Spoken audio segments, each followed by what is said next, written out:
রাম রাম রাম রাম বলতে বলতে রামবিলাস রাইফেলটা হাতে করে ঠকঠক করে কাঁপতে লাগলো। ট্রিগারে আঙুল রেখেও টিকতে পারল না। হাত দুটো যেমন কাঁপছে, পা দুটো ঠকঠক করে কাঁপতে লাগলো। হাতের আঙুল তখন আয়ত্তে ছিল না, ভয়ে কাঠ হয়ে দাঁড়িয়ে আছে। শিবচরণ কোন রকমে ঢোক গেলে বললে, আজ্ঞে, পা কাটা ভূতটা আবার এসেছে।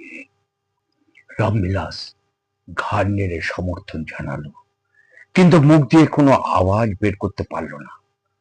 ওর নিষ্পলক দৃষ্টি সামনে প্রসারিত। আপনারা শুনছেন রামধনু হরর চ্যানেলের পক্ষ থেকে সুধীন্দ্র সরকারের লেখা অশরীরী টহলদার, স্যাটারডে ফিভার নাইট অবলম্বনে আপনারই বন্ধুর কণ্ঠে আজ গল্প অশরীরী টহলদার। শুনুন এক ভয়ের গল্প। মোগলসরাই প্যাসেঞ্জারটা ঠিক টিকিয়াপাড়া রেল ইয়ার্ড ছেড়ে ঝিল সাইডিং এর কাছে সিগন্যাল দাঁড়িয়েছিল। তখন সিগন্যাল হলুদ হলেই হাওড়া স্টেশনে ঢুকবে। রেল ইয়ার্ড ছেড়ে প্রায় প্রত্যেকটা খালি গাড়ি স্টেশনে ঢোকার মুখে এই সিগন্যালে দাঁড়ায়। আর এইখানেই যত চোরের উৎপাত। ট্রেনের মালপত্র নির্বিবাদে ভেঙে নিয়ে পালায় তারা রাতের অন্ধকারে। রামবিলাস আর শিবচরণের ডিউটি পাহারা দেওয়া। রেলওয়ে প্রোটেকশন ফোর্স, সংক্ষেপে আরপিএফ এর সেপাই ওরা। ঠিকিয়াপাড়া রেল ইয়ার্ডে ঢোকার মুখে একটি টিনের গুমটি ঘরে বসে থাকে ওরা। রাতের অন্ধকারে ঝিঝি পোকার শব্দ চতুর্দিকে। তার মধ্যে এসে দাঁড়ায় এই গাড়িটি। মাঝে মাঝে আবার তাহলে বেরোয়। অবাঞ্ছিত কোনো লোককে তো রেল ইয়ার্ডে ঢুকতে দেওয়া যায় না, উপরন্তু চোরের উপদ্রব কিভাবে সামাল দেওয়া যায়। হঠাৎ ভূত ভূত ভূত বলতে বলতে রামবিলাস জ্ঞান হারালো। রামবিলাসকে হঠাৎ ধপ করে পড়ে যেতে দেখেই থতমত খেয়ে গেল শিবচরণ। কি করবে কিছুই ভেবে পেল না। কয়েক মুহূর্ত থমকে দাঁড়িয়ে থেকে কি যেন চিন্তা করলো। তারপর তড়িঘড়ি করে জুড়িদারকে কাঁধে চাপিয়ে ছুটল অফিসের দিকে। মাসখানেক আগের কথা, সন্ধ্যে থেকে মুষলধারে বৃষ্টি হচ্ছিল। রামবিলাস আর শিবচরণ বসেছিল শোন বৃষ্টি 9:30 বাজাতেই গোরখপুর এক্সপ্রেস খালি গাড়ি ইয়ার্ডে এসে দাঁড়ায়। হঠাৎ দেখে দুজন চোরেদের খুব চেনা চেনা লাগছে। কোনো কোথায় ওদের দেখেছি। আসলে ওদের দুজনকেই চোরের চেহারা। ওদের চোখে তা গায়ে এসে লাগছিল টিনের শেডের ভেতর। আসলে ওদের দুজনকেই চোরেরা চেনে। ওদের চোখের আড়ালে চুরি করা সহজসাধ্য নয়। জেনেই রেলি ইয়ার্ডের আরপিএফ এর ইন্সপেক্টর মিস্টার সমাজপতি ওদের জন্য রাতের ডিউটি বেঁধে দিয়েছিলেন। ওরা অবশ্য আপত্তি জানায়নি তার জন্য, কারণ রাতের ডিউটিতে মাইনে ছাড়াও বাড়তি টাকা বরাদ্দ আছে অনেক। হাত ঘড়িতে তখন রাত 10টা। গভীর রাত, একে বর্ষা, তার উপর বিদ্যুৎ চমকাচ্ছে। মোগলসরাই প্যাসেঞ্জার ঘর ঘর ঘর ঘর করতে করতে বেরিয়ে গেল রেল ইয়ার্ড ছেড়ে। থ্রু সিগন্যাল ছিল কি না, ঝিল সাইডিং এর কাছে ট্রেনটা আজ আর দাঁড়ালো না। শিবচরণ বলল, এ রামবিলাস, কই নেবে নাও। রামবিলাস ঘাড় নেড়ে খাকি প্যান্টের পকেট থেকে টিনের একটা চ্যাপ্টার ডিবে বের করলো। সবে দোক্তা পাতা ছিঁড়তে যাবে এমন সময় শিবচরণ ধড়াক করে লাফিয়ে উঠল। এই, একটু চোর গাড়ি থেকে ব্যাটারি ফেলছে রে। বলি শিবচরণ রাইফেলটা তুলি ছুটল ঢিমে তালে। মোগলসরাই গাড়ির পেছন পেছন। রামবিলাস হাতে দক্তা চুন ঝেড়ে পিছু নিল। এদিকে চোরটা ততক্ষণে গাড়ির সেল বক্স থেকে ব্যাটারিটা মাথায় চাপিয়ে ছুটতে শুরু করেছিল ফ্লাইওভারের দিকে। এই ফ্লাইওভার লাইন দিয়ে গুডস ট্রেন যায়। এই ফ্লাইওভারের পাশেই চলতো হাওড়া আমতা ন্যারোগেজে মার্টিন ট্রেন। এখন চলে না, বন্ধ হয়ে গেছে অনেক দিন আগে। এখন তার আর সই ছিল না। শিবচরণ ছুটতে ছুটতে দাঁড়ালো, সেফটি ক্যাচ তুলে চোখ রাখল রাইফেলের নিচে, কিন্তু ট্রিগার আর টিপতে হলো না। তার আগেই দুরন্ত গতিতে ছুটে আসা একটা মেচেদার লোকাল ঝাঁপিয়ে পড়ল চোরটার ঘাড়ে। ইস বলে চোখ বন্ধ করলো শিবচরণ। কাট গিয়া রে, কাট গিয়া বলতে বলতে রামবিলাস দৌড়ে গেল। শিবচরণ রাইফেল সেফটিটা ক্যাচ লক করে ছুটল পেছনে পেছনে। টর্চের আলোতে ওরা দেখল চোরটার দুটো পাই মেছেদার লোকালে চাকাতে কেটে নিয়ে চলে গেছে। ব্যাটারিটা ভেঙে টুকরো টুকরো হয়ে ছিটকে পড়ে আছে চারদিকে। ঝুঁকে দেখল রামবিলাস, গালের কাছ দিয়ে অসবে রক্ত পড়ছিল চোরটা। দেহে প্রাণের কোনো চিহ্ন নেই, এতক্ষণে শেষ হয়ে গেছে। সেই ঘটনার পর থেকেই শিবচরণ আর রামবিলাস প্রায় দেখতে পায় রাতের অন্ধকারে যখন রাত গভীর হয়ে আসে, তখন একটি ছায়ামূর্তি মাথায় ব্যাটারি চাপিয়ে লাইনের ধারে ঘোরাফেরা করতে থাকে।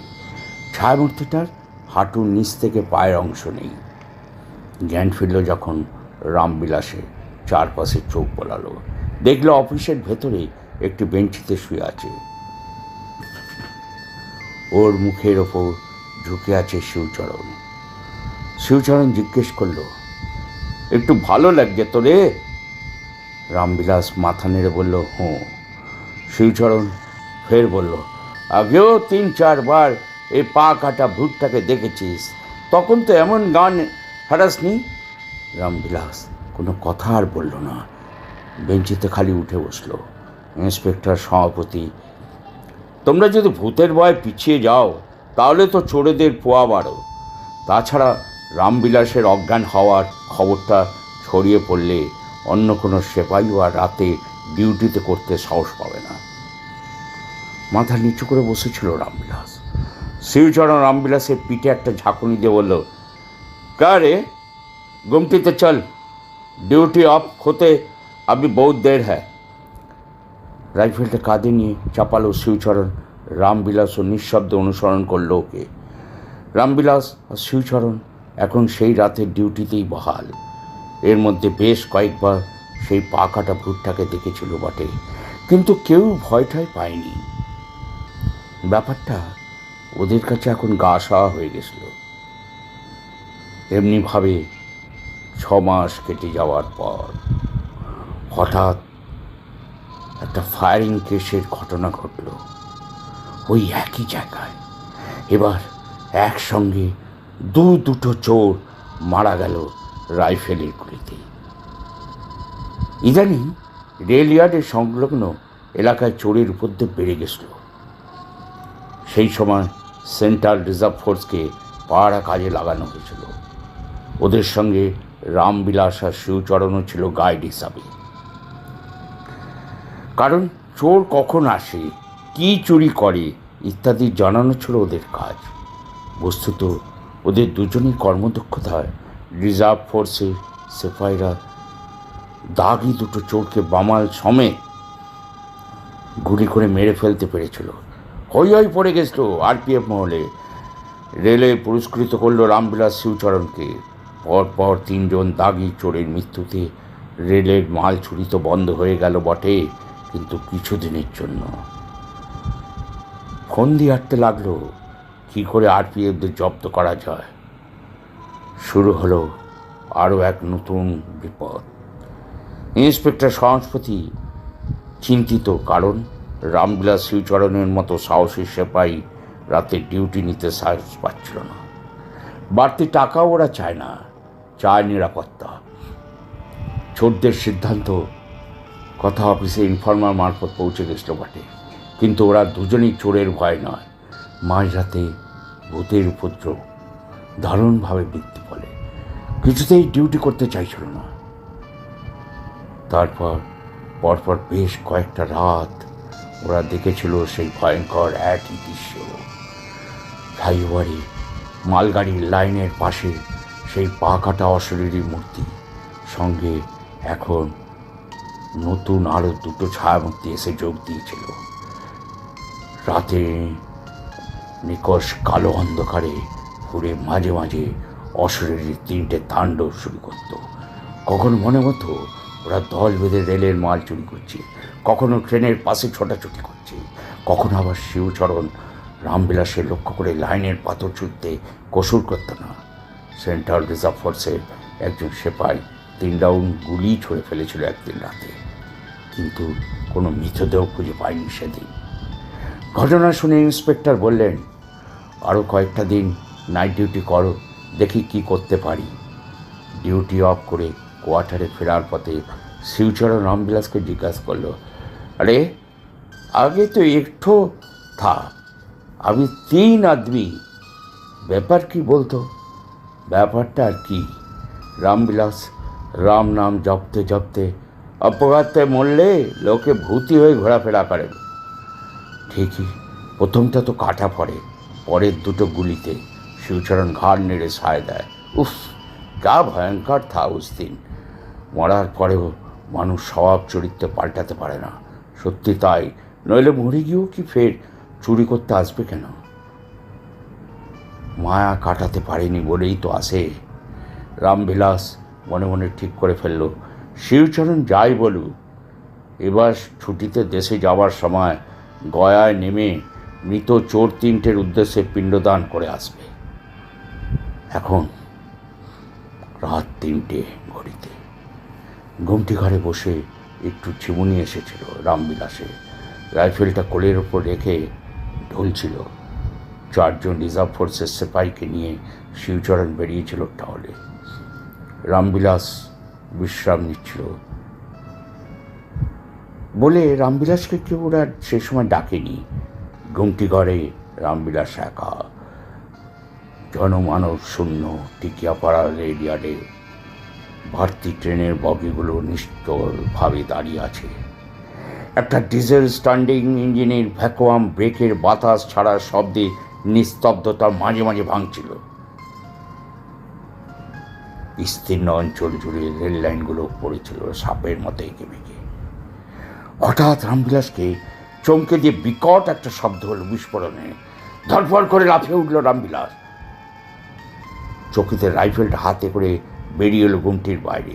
এদিক ওদিক তাকিয়ে দেখল শিবচরণ রিজার্ভ ফোর্সের সেপাইদের কোথাও দেখতে পেল না। কয়েক পায়ে এগোতেই আচমকা ভয়ে বুকটা কেঁপে উঠল।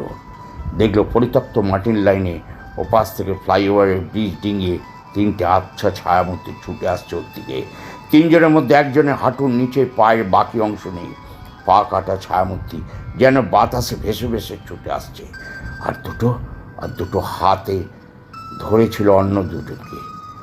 পা দুটো ভারী হয়ে এলো রামবিলাসের। এমনভাবে নিশ্চয়তা অবস্থায় আগে কোনো দিন পড়েনি। রাইফেল তুলে দ্বিধাগ্রস্তভাবে শূন্যে গুলে ছুড়ল 1 রাউন্ড। বুম! আশ্চর্যের ব্যাপার, গুলির শব্দে ছায়ামূর্তি 3টে হাওয়ায় মিলিয়ে গেল। কিং কর্তব্য বিমূঢ় রামবিলাস দাঁড়িয়ে রইল নিশ্চল হয়ে। ঠিক তখনই হয়ে শব্দে সম্বিত ফিরে পেয়েছিল রামবিলাস। যে দৃশ্য দেখল তার জন্য প্রস্তুত ছিল না। রিজার্ভ ফোর্সের 2 জন সেপাই শিবচরণ রক্তাক্ত মৃতদেহ পাজা কোলা করে বয়ে আনছে পেছনে ছুটে আসা বাকি 2 জন সেপাই। বুকটা টনটন করে উঠল। শিবচরণের মাথাটা বোমার আঘাতে ফেটে চৌচি।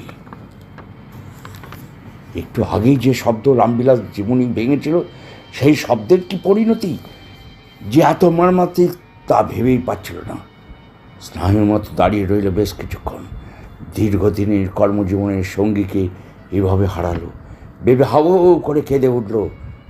অ্যাম্বুলেন্সে তোলা হলো শিবচরণের লাশ। ইন্সপেক্টর সমাজপতি রিজার্ভ ফোর্সের সেপাইদের জবানবন্দি অনুযায়ী ওপরতলার রিপোর্ট পাঠালেন।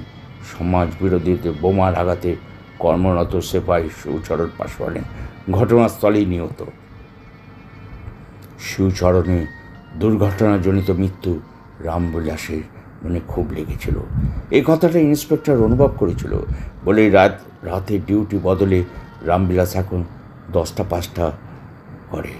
ইন্সপেক্টর খাস সেপাই, কিন্তু বর্তমানে রাতের ডিউটিতে যারা ভাল তাদের অভিজ্ঞতা আরও অভিনব, অবিশ্বাস্য এবং বিস্ময়কর।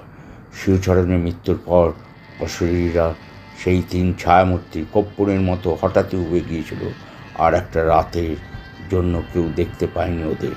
তবে আশ্চর্যের কথা এই যে ঠিক ওই একই জায়গায় ওরা এখন দেখতে পায় নতুন এক ছায়ামূর্তিকে, যে কিনা সকলেরই চেনা, রাইফেল কাঁধে টগলধার সেই ছায়ামূর্তি শিবচরণ। মাঝে সেই গভীর রাতে সেপাইরা যখন রাউন্ডে বেরোয়, তখনই শিবচরণের অশরীর আত্মাটাকে ঘুরে বেড়াতে তারা লাইনের ধারে টহল দিতে দেখে। তবে কারো ক্ষতি সে করেনি আজ পর্যন্ত, বরং রাতের ডিউটি এখন অনেকে নিশ্চিন্ত নিরুৎপন্নভাবে করতে থাকে। শিবচরণের ভূত প্রথম দিন ঘটনাটা শুনে চমকে উঠেছিল রামবিলাস। ওর মনে পড়েছিল শিবচরণের কথা, মরার পরেও মানুষ স্বভাব চরিত্র পাল্টাতে পারে না। ইন্সপেক্টর সমাজপতিকে ওকে সান্ত্বনা দিয়েছিলেন। মৃত্যুর পরেও শিবচরণ বোধহয় কর্তব্যনিষ্ঠার কথা ভোলেনি, যেমন ভোলেনি চোর 3টে। চোরগুলোর মনে মৃত্যুর পরেও শিবচরণের ভীতি রয়ে গেছে বলেই ভয়ে এখান থেকে বেপাত্তা হয়ে গিয়েছে। ইন্সপেক্টর কথা শুনে বোকার মতো ফ্যালফ্যাল করে তাকিয়েছিল রামবিলাস। বিড়বিড় করছিল নিজের মনে, ছুটিতে দেশে যাওয়ার পথে গয়া ওকে নামতেই হবে, অন্তত শিবচরণের আত্মার শান্তির জন্য।